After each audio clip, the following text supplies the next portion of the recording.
Hello and welcome to Transformative Tuesdays. Well, I hope you're having a good week so far. Last week, I spoke about a story that happened to me, and I want to address that again today, bring that back today. But my question is obedience a word you really struggle with? Does it get your hackles raised? Does it feel threatening, even dangerous? And for some of us, it does. Especially if we've experienced trauma, then obedience is threatening. But I want to propose that obedience is a key to freedom. So last week I was sharing about how I was going to LL Ministries here in Lithia, Florida, and they were talking about forgiveness, and I felt convicted that there were those that I hadn't forgiven, and that's a sin. And so when they gave a time for us to go forward and get prayer ministry, I decided I was going to go to Robin.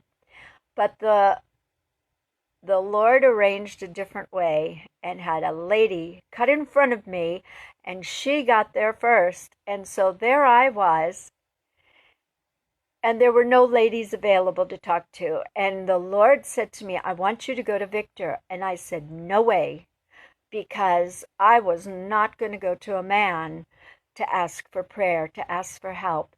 And so the Lord just very sweetly and quietly said, Barbara, I want you to go to him. Now, my thoughts were God was not there. And I was upset with God. Quite frankly, I was upset with him. And I thought, oh, you are just an angry, punitive God, and you want to hurt me. And that wasn't the truth. And so finally I said, okay, Lord, I'll go if he comes free. And immediately he was free. So when I went forward and shared with him, he immediately said, Barbara, God did not approve of what happened to you. God did not want that to happen. And he was angry at the sin that was done against you. And he called it sin. He called it abuse. And we need to learn to name the things that happen to us for what they are, because otherwise we're fighting the wrong enemy and we don't recognize the truth. And then he did an incredible thing. He said, Barbara, I didn't sin against you, but I want to stand in the place of those men that did. And I want to ask you, will you forgive me? I was stunned, and I didn't know what to do. And so I just bowed my head in shame. And he spoke again, and he said, Barbara, look at me. Will you forgive me? And that was really a hard thing to do. But as I looked at him, standing as a substitute in the place of those who sinned against me, the Lord enabled me to say, yes, I forgive you. And I was able to weep and to grieve the loss. And then he prayed for me.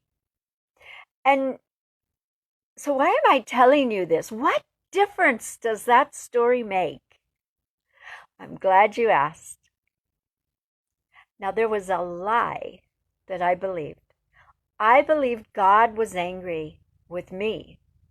If you've gone through abuse, if you've gone through trauma, you personalize it and you think God is angry with you. Now that lie brings limiting beliefs that lock us into behavior, and we want to be free, but we can't because the lie is buried deep. And the limiting beliefs shape our behavior. My limiting beliefs were I was very afraid of displeasing God, and that brought paralysis. It also brought resentment. I believed he was angry with me. That was unfair. He wasn't trustworthy. How could I believe he was good? That was impossible for me to wrap my brain around. And that's what happens to you too. When you believe a lie, there's limiting beliefs that then shape your mindset, your attitudes, your behavior. So as Victor asked me for forgiveness and I worked through, it began with obedience. I had to obey what the Lord asked of me. And then this wonderful gift was given to me. And out of it, I learned an important truth.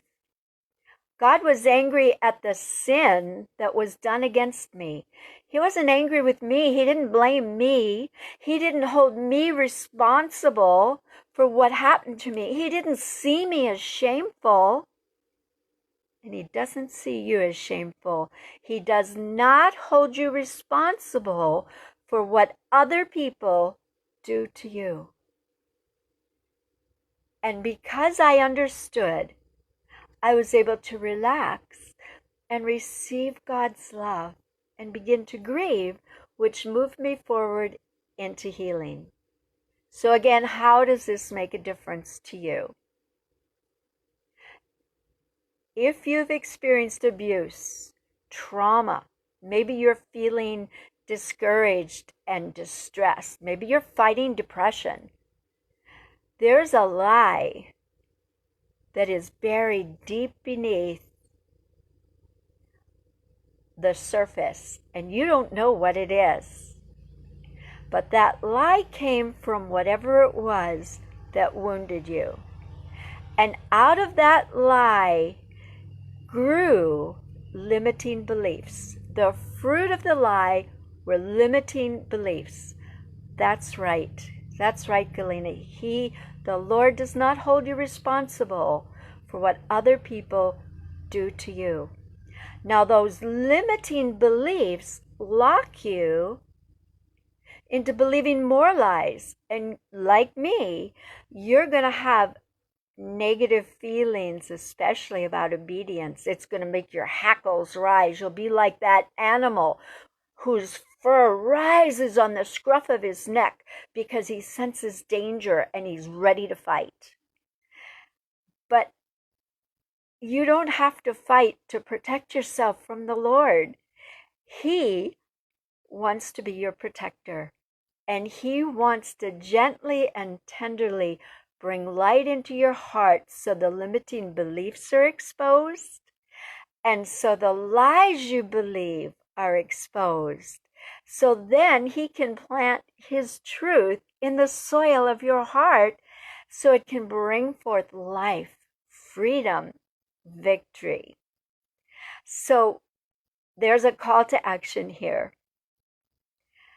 Ask the Lord to help you when you start feeling frightened, angry, distressed, discouraged, depressed.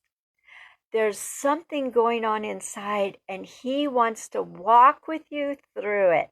He wants to show you where it came from, and he wants to set you free. I believe the Lord is asking you right now to do something. And probably he's been asking it for a long time, and you've been ignoring him or turning the other way or just plain disobeying. Choose to obey when the Holy Spirit whispers to your heart. It might feel dangerous, but the Holy Spirit is never dangerous. He is gentle and merciful, and he wants the best for you. So when he says something, take the step. Freedom can only be attained by taking that first step. And even if it feels dangerous, even if it feels crazy or silly or whatever, just make the decision in your heart that you are going to obey.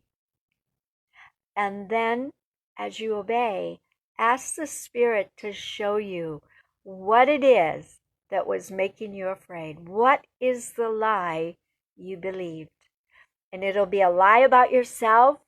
I wasn't good enough to deserve God loving me. It'll be a lie about other people, that nobody can love me. I'm not good enough. And a lie about God. He can't love me. I'm not good enough. What is the lie? Let the Lord show you. Take that first step. Let the Lord unlock the gate that's holding you captive. Okay, I just want to say I'm praying for you. I'd love to hear from you. Send me a private message and I will pray for you, and maybe we can even talk. But don't run away from what is frightening. Go forward and meet it with boldness, because you're not alone. That's right.